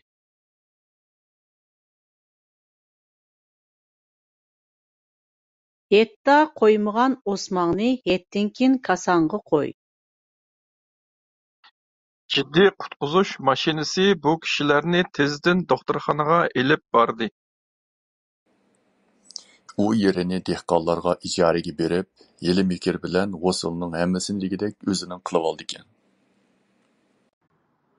بۇنى تەبىئەت دۇنياسىنىڭ قانۇنىيىتى بەلگىلىگەن. بار نېمىنى دېگۈزمەيدۇ، يوق نېمىنى دېگۈزمەيدۇ. بىرەر سەۋەنلىك ئۆتكۈزۈپ قويساق، لاپپىدە مەنىلىك قاراپ قوياتتى. ئۇلارنى ھەرگىز مەكتەپ سىرتىدا قالدۇرۇشقا بولمايدۇ. بىر ئامال قىلىش كېرەك. مانا ئاكاڭ تېخىچە سالپاڭ پېتى ئۆتۈپ كېتىۋاتىدۇ. شۇ ۋاقىتتا مەدىنە ھەدىمىز كەپتىكەن. ئۆلۈش قىيىن ئەمەس، قىيىن بولغىنى ھاياتنى قايتىدىن باشلاش. ھەر بىر ئىشتا مۇۋەپپەقىيەت قازىنىشنىڭ بىردىنبىر يولى پۈتۈن كۈچى ۋە زېھنىنى بېغىشلاشتۇر. ئىشىك ئېچىلىپ 7 نومۇرلۇق مەھبۇس 2 قاراۋۇلنىڭ ھەمراھلىقىدا كىرىپ كەلدى. ئاتا-ئانىسى ئۇنى زېھىن جەھەتتىن ۋە يېتىلىش جەھەتتىن نورمال ئەمەس دەپ قارايتتى. قەيەردىدۇر بىر يولۇچى يىراقتىكى يارىنى، يارىنىڭ گۈزەل رۇخسارىنى كۈيلەپ ناخشا توۋلايتتى. بۇ كىتاب ئەنە شۇ تۆمۈر خەلىتىگە بېغىشلىنىدۇ. دېگەندەك ئەتىسى ئەتىگەندە رىسالەت يەنە كىردى. ئۇ گۈلشەننى ھەر كۆرگەندە بىر رەت كۆز زىناسى قىلاتتى. قىيىنچىلىقلار قەھرىمانلارنى يېتىشتۈرۈپ چىقمايدۇ، بەلكى قىيىنچىلىقلارغا ئۇچرىغاندا ھەممىمىزنىڭ قەھرىمان تەرىپىمىز نامايان بولىدۇ. ئۆملەشكەن كۈچنىڭ بۇنچىۋالا قۇدرەتلىك ئىكەنلىكىنى كۆرگەن چۈمۈلىلەر ئۆز دۈشمىنىنى يوقاتقانلىقىغا قىزغىن تەنتەنە قىلىشىپتۇ. ئات ئالساڭ يېقىندىن ئال، خوتۇن ئالساڭ يىراقتىن.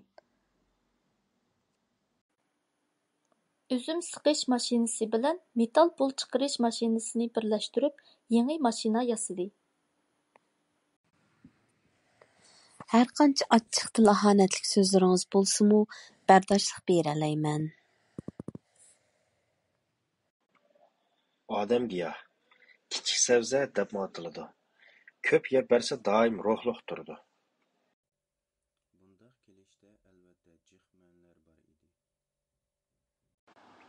ئۇ بىلىمسىز، ئىش يۈرگۈسى قوپاللىق بىلەن يۈرگۈزىدۇ. ھەممە ئىشلار بۇزۇلۇپ ئاسماننى تۈتۈن قاپلايدۇ.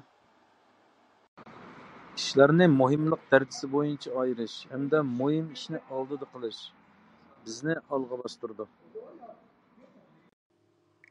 تاشقى مۇھىت ئارقىلىق چوڭ مېڭە نېرۋا تورىنى غىدىقلىغاندا ئىنسانلار تېخىمۇ ئەقىللىق بولىدۇ. ئەينىشتىين ۋاپات بولغاندىن كېيىن ئۇنىڭ جەسىتى كۆيدۈرۈلۈشكە ئەۋەتىلگەن. ئاپەتكە ئۇچرىغان ئامما بىخەتەر رايونغا ئورۇنلاشتۇرۇلدى. سۇ كېچىكىدىن ئۆتكەن ئەر ئەمەس، قان كېچىكىدىن ئۆتكەن ئەر. مەن دادامنىڭ ئادەم خاتالاشقىنىنى بىلگەن ئىكەن، ئېتىراپ قىلىشنى بىلىش كېرەك دېگەن سۆزىنى ئەسلىدىم. ئابدۇخالىق ئۇيغۇر جاسارەت بىلەن ئوتتۇرىغا چىقىپ، خەلقنى كۈرەشكە، ئىنقىلابقا ئۈندىگەن. ئۇ ئەمدى بىر دەقىقىمۇ ئۇخلىيالمايدۇ. ھازىدار بولغىنىم ئۈچۈن غىزالىنىش غەيرىي گەپ-سۆزلەردىن خالىي ھالدا تىنچ ئۆتتى. نۇرىنىڭ تومۇرلىرىدا گويا قان ئەمەس، ئوت ئاقتى. ئۇ ياسىننى چوقۇم مەسخىرە قىلىدۇ. مائارىپ ئەركىنلىكنىڭ ئىشىكىنى ئاچىدىغان ئالتۇن ئاچقۇچتۇر. لېكىن كەينىدىن يەنە بىلوگىنى يېڭىلاپ، توختام ئاياغلاشقۇچە ئىشلەيدىغانلىقىنى يازدى. ياخشىنى ماختىساڭ يارىشىدۇ، ياماننى ماختىساڭ ئادىشىدۇ. قەيەردە شۇنداق ئىكەن؟ مەنمۇ ئويلىشىپ باقاي. سەھرالىق بالىلاردىن نېمىشقا ئۇلارنىڭ ئالدىغا ئۆتۈپ كەتمىگەنلىكىنى سورىدىم. ماس قەدەملىك ئالاقىلىشىش سۈنئىي ھەمراھى ئېكۋاتورنىڭ يۇقىرى ئۇرۇبىدىن بويلاپ ھەرىكەت قىلىدۇ. جاپپار بەك جاپا تارتتى. پاراخوت دەھشەتلىك زىلزىلىدىن قاتتىق چاقىرىشقا باشلىدى. ئۇستازنىڭ كۈتۈپ تۇرغىنىغا كۆپ تەشەككۈر. باش ياردەمچى تاپانچىڭىز بارمۇ؟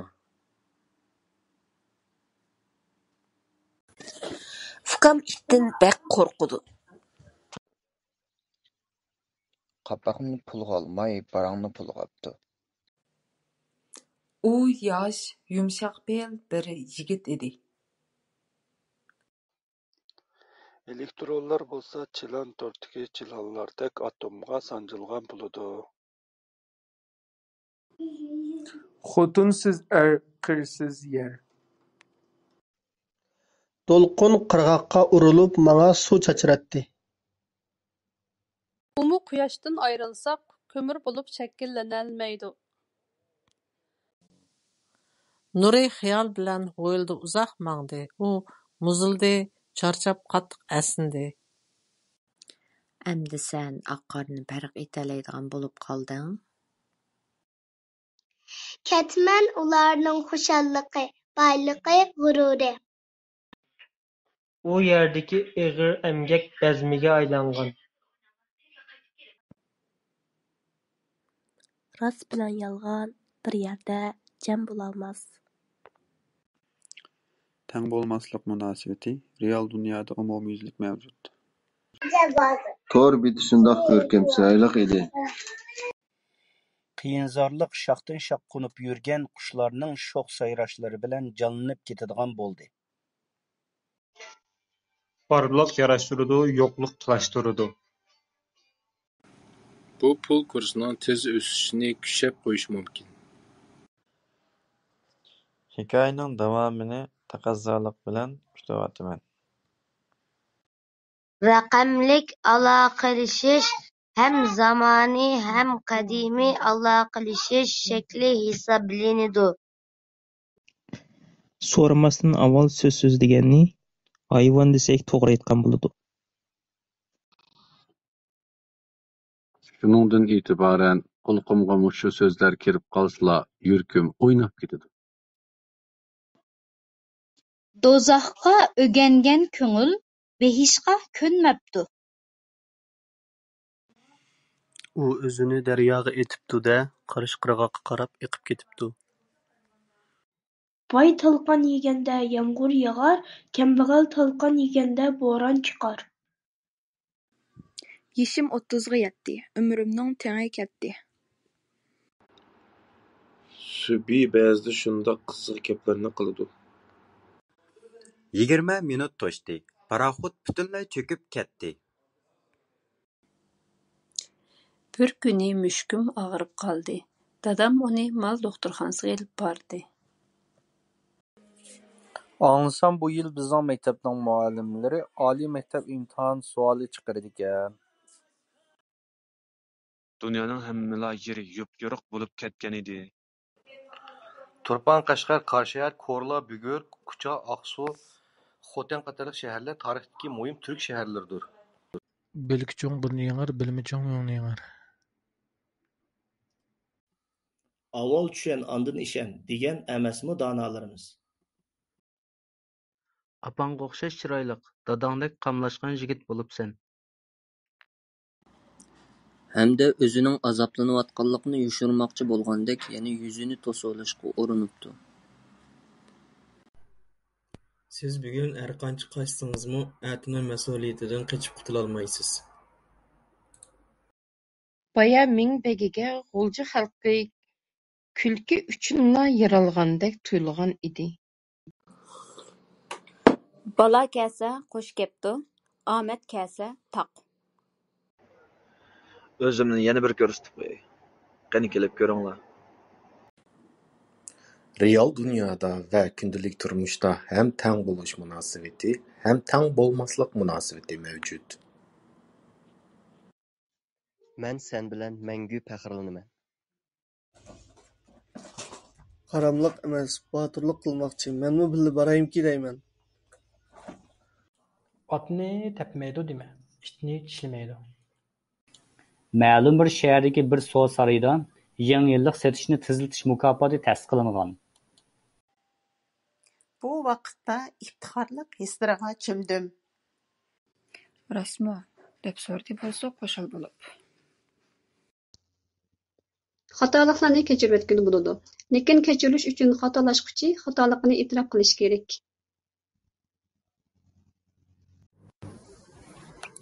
U bularg'imi qarab qo'ymadi.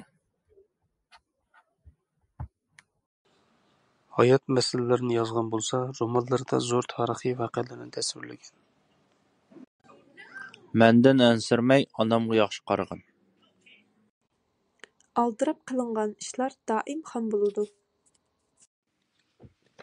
Aliye qızıl boyaq aptı. Mənmu şundaq boyaq alaman.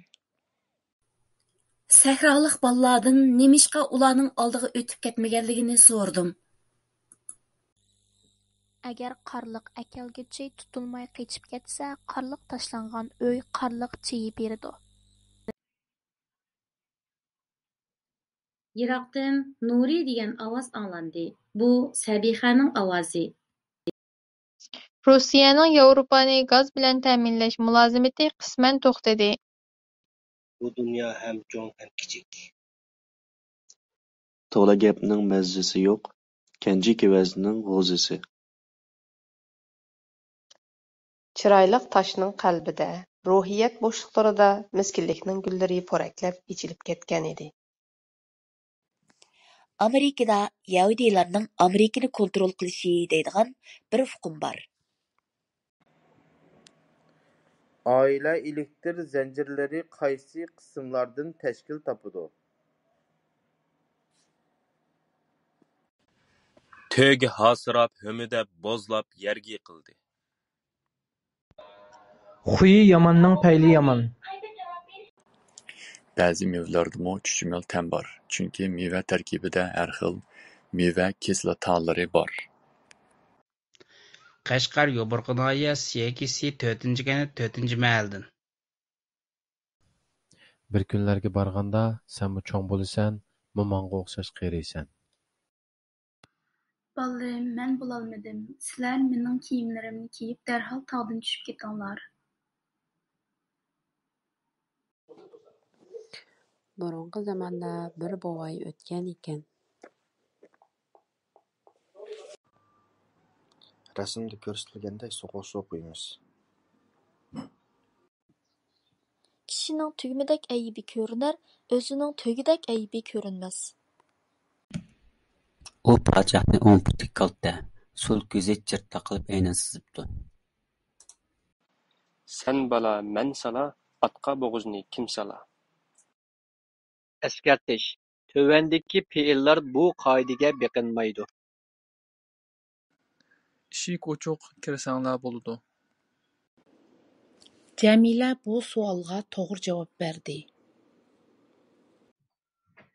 بۇ ھېكايە سىزگە تونۇشتەك بىلىنىشى مۇمكىن.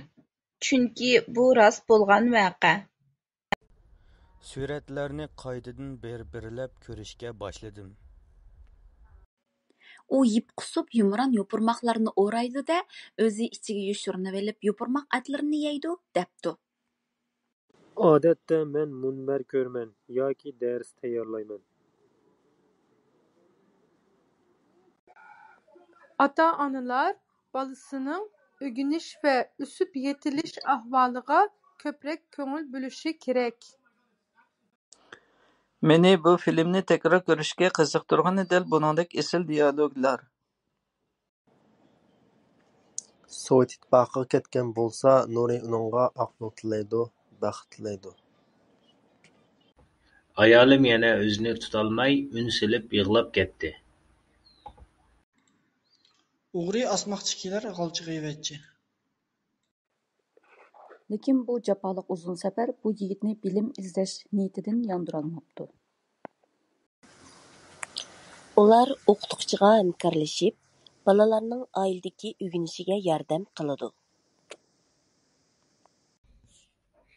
كۈلكە بىلەن يىغا قوشكېزەك. سىزگە ئوخشاش پىداكارلار كۆپەيسە ئىشلىرىمىز ئاسانلىشىپ كېتىدۇ. ھاشىم ھېچنېمىنى ئاڭقىرالماي دۇدۇقلاپ كەتتى. بۈگۈن نېمە بولدىكىن بېشىم ئاغرىپلا تۇرىدۇ. بالا ئۇنىڭ بىلەن چۈشىنى كولىغان ئىكەن، شومان سۇنۇپ كېتىپتۇ. مۇختەر باي ئادەم قۇدرىتىنىڭ ئۇلۇغ ئىكەنلىكىنى شۇ قېتىم كۆردى. شۇنداق، بۇرۇن چېچىم ئۇزۇن ئىدى.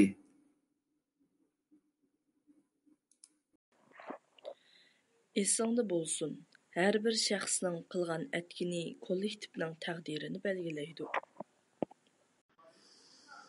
دوستۇڭ يامان بولسا قېچىپ قۇتۇلارسەن، خوتۇنۇڭ يامان بولسا قانداق قۇتۇلارسەن. تەبىئەت بىر رەڭدار رەسىملەر توپلىمى. ھەممە ئاتا-ئانىلار سىلەرگە رەھمەت ئېيتىپ، ئوتلۇق سالىمىنى يوللىدى. نېمە؟ بۇ كەلكەنمىدى؟ بۇ كىمنىڭ ئىشى؟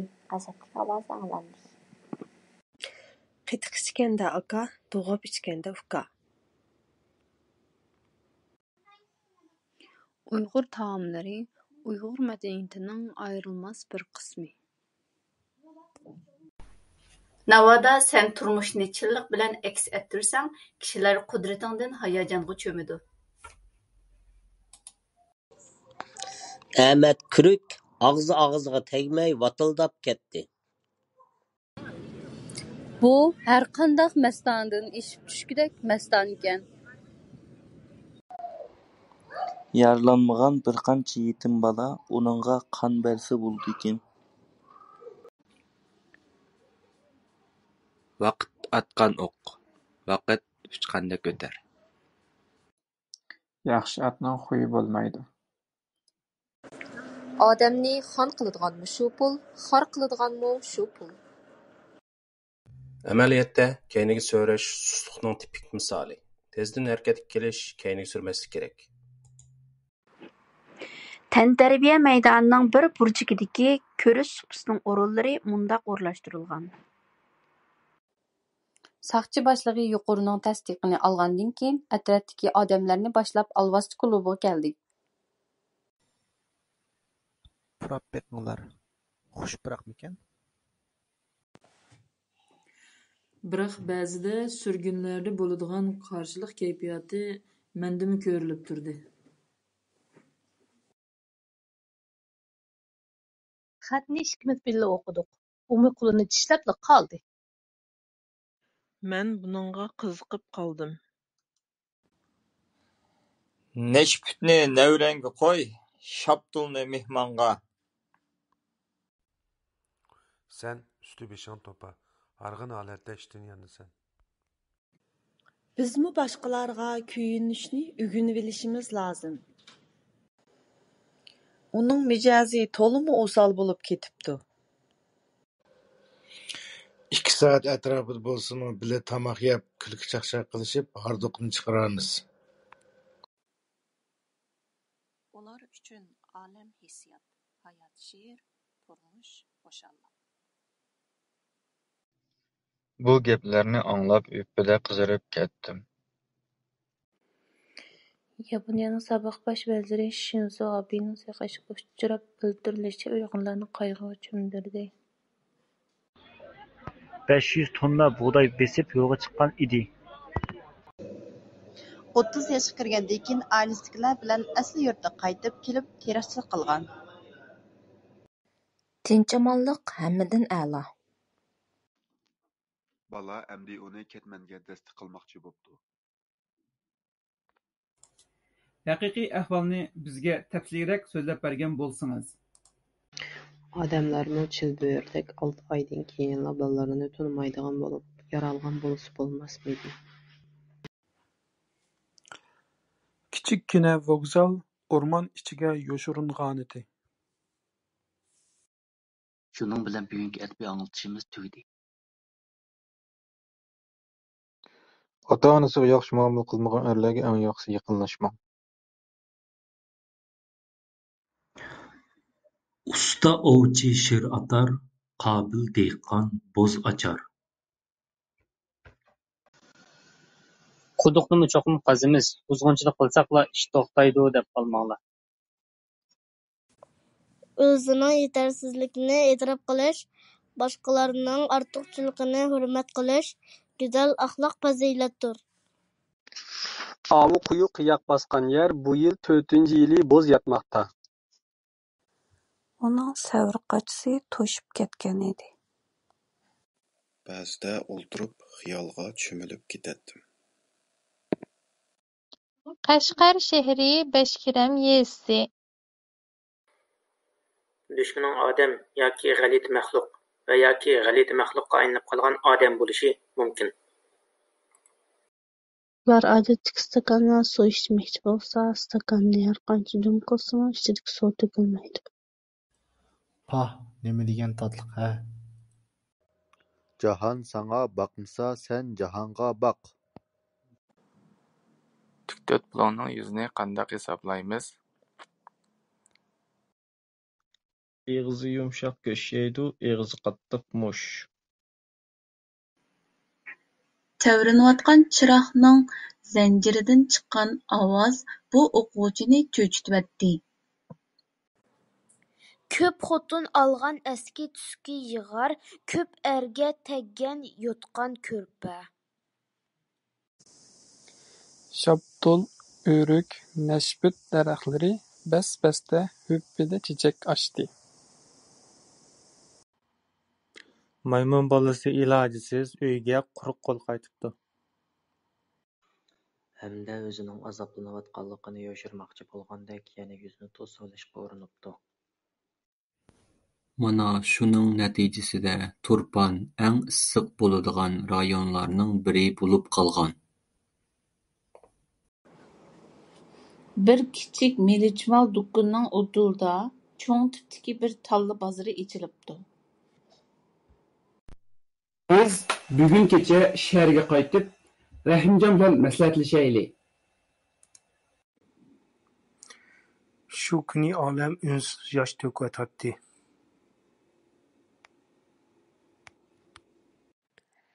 Tish chiqqanda bolaga chaynab bergan osh bo'lmas. Yamonning yomonligi bor, kishi bilmas hilasi bor.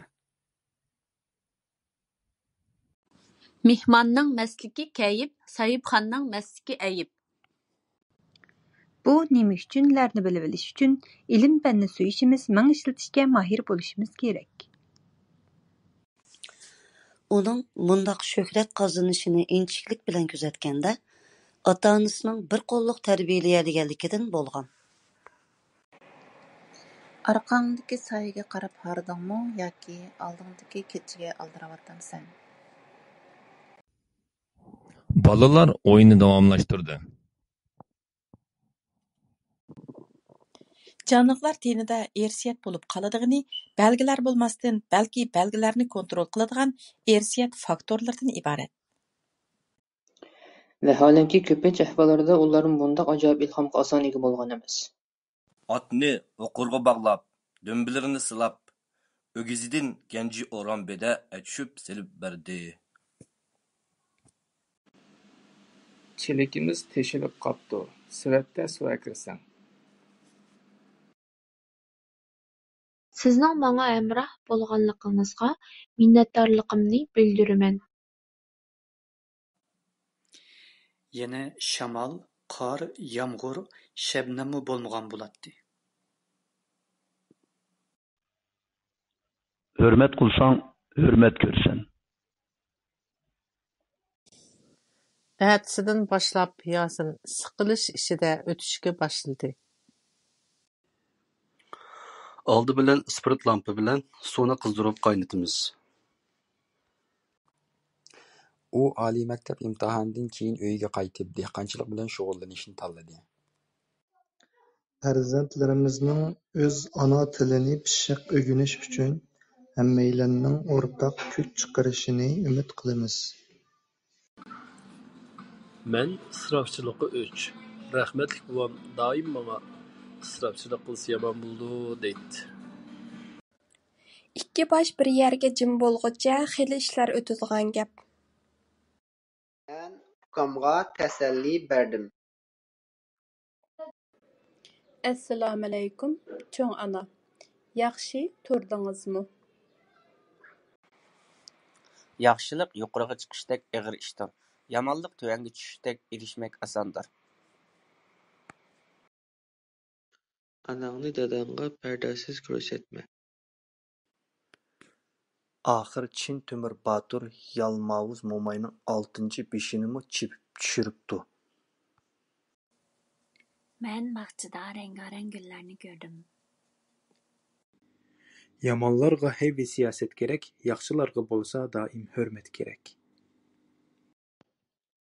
Bir narsaga butun vujuding bilan berilsang, butun dunyo sana yordam berdi. Ukam itdan bek qo'rqadi. Eng muhim narsalarimni yo'qotib qo'ydim. Bu beyaramchilik qachongacha davomlashar? Bir oila saymonlari zavodi 2 xil tipdagi ustalni ishlab chiqarishni planladi. Biroq hozir ahvol uni taksiz xiyollarga silib qo'ydi. Sotsial medialarda ehtiyojlik bilan harakat qilamiz. U tirishib o'rganib, oxiri dangliq rassom bo'lib qoldi. Bog'chada chiroyli gullar ichilib ketdi. Modda erganda issiqlik chiqirdi, qatqanda issiqlik so'mirdi. Sodiq qaytib keldi, ammo onasi saqaymadi. Qo'rqinchoqda nomus yo'q. Lavolatqa axlatning ishi takabburlik ahmoqning. Qo'ri oldidagi keng yo'l bilan qibliga 100 qadam mangsila, xonliq madrasasiga borg'ili bo'ladi. Gaday bo'lsang shahar talash. Güllükdeki gülni üzsek bo'lmaydi. Biz bu bobda tezlanishdan iborat bir miqdorni kirgizdik. Düşmanga o'lim tiligicha o'zingga umr tila. G'azabni o'zingdan yiroqlashtir.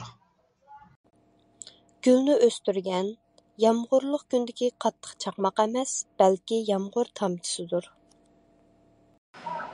Andin birdinla top-top bulutlarga aylanib, tog' beshiga qarab larzon ko'tarildi. Kishilarga hasad qilma. Ortiqcha yeb, ichma. Ular xalqan materiallarni kompyuterda ko'ra oladi, yoziqchilik tadqiqot ishlari bilan shug'ullana oladi. Kuch chiqargan qarindoshlardan Alloh rozi bo'lsin. O'lim dehqonlarni so'yimlik yerlarni tashlab qaytishga zo'rladi. Küylelmegen halınğa hiceyma. Məsuliyyətçanlıq doktorlarның ən yüksək əxlaqı.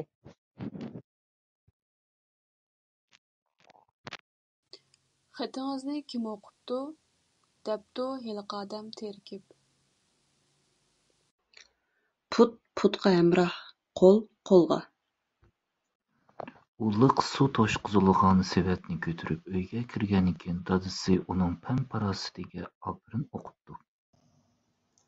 ئۇ قىزنىڭ نازۇك بەللىرىنى تۇتۇپ تانسا ئويناشقا باشلىدى. لېكىن بۇ مۇساپىنى بېسىۋاتقانلار بۇنى ھېس قىلالمايدۇ. ئابدۇقادىر جالالىدىن ئاكىمىزنىڭ ئەسەرلىرى كىشىنى چوڭقۇر تەپەككۇر دېڭىزىغا تاشلايدۇ. مەن بەك ياقتۇرىمەن. بۇ ياخشىلىققا جاۋابەن ۋەسىيەت خېتى يېزىپ قويدۇم. سەن ئاسىي مۇناپىقنىڭ ئوردىنى قالايمىقان قىلىپ گۇناھكارلارنى قويۇۋېتىشىڭنى ئويلىماپتىكەنمەن. ئوغلان كىچىك ۋاقتىدىلا بىلىم ئۆگەنسە، چوڭ بولغاندىن كېيىن تىلىكىگە يېتەلەيدۇ. ئوتنى كىم تۇتسا، شۇنىڭ قولى كۆيەر. ئاخشىمى كىشىلەر ئىشتىن چۈشۈپ ئۆيىگە قايتىپ كەلدى. بۇ تۈسسىزلىق ئايلىنىش ئوقى دەپ ئاتىلىدۇ. قاغا خۇشال ھالدا شاخقا قونۇپتۇ. ياخشى كىشىلەرنى ئۆزۈڭگە يېقىن تۇت. كۈندىن قالدىڭ، ئايدىن قالدىڭ، ئايدىن قالدىڭ، يىلدىن قالدىڭ. Ular üçün hazır muşu muqam bəxt və etqad. بۇ كۈتۈلمىگەن خەۋەردىن سورۇندىكىلەرنىڭ ھەممىسى ھەيران بولۇپ بىر-بىرىگە قاراشتى. ئۇ پائالىيەتنىڭ ۋاقتىنى بىر ئاز كەينىگە تەڭشىگىلى بولامدۇ؟ يامغۇر يېغىپ، كەلكۈن ۋە لايلاقا ئېقىنى كېلىپ، قىسمەن رايونلاردا ئېغىر ئاپەت يۈز بەردى.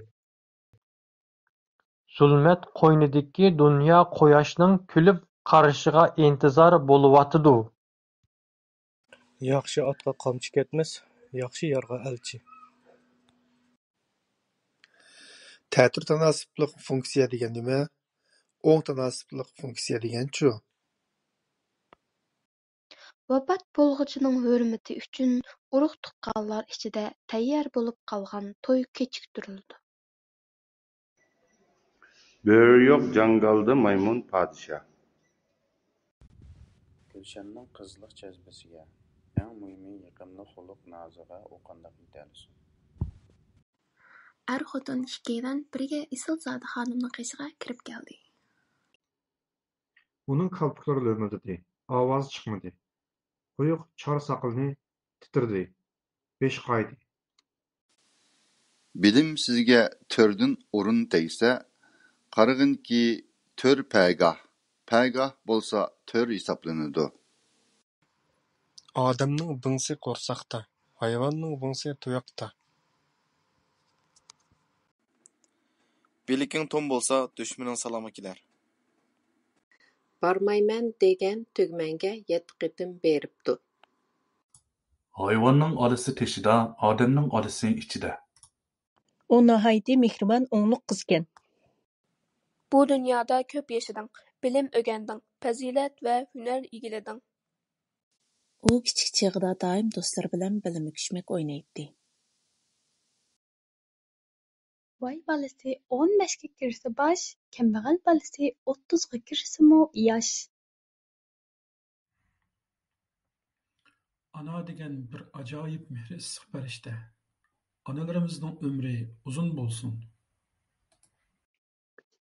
چىڭقى چۈشتە نۇر چېچىپ تۇرغان قۇياشتەك مۇكەممەل بىر شەكىل ئىكەنلىكىنى روشەن ھېس قىلغان ئىدىم.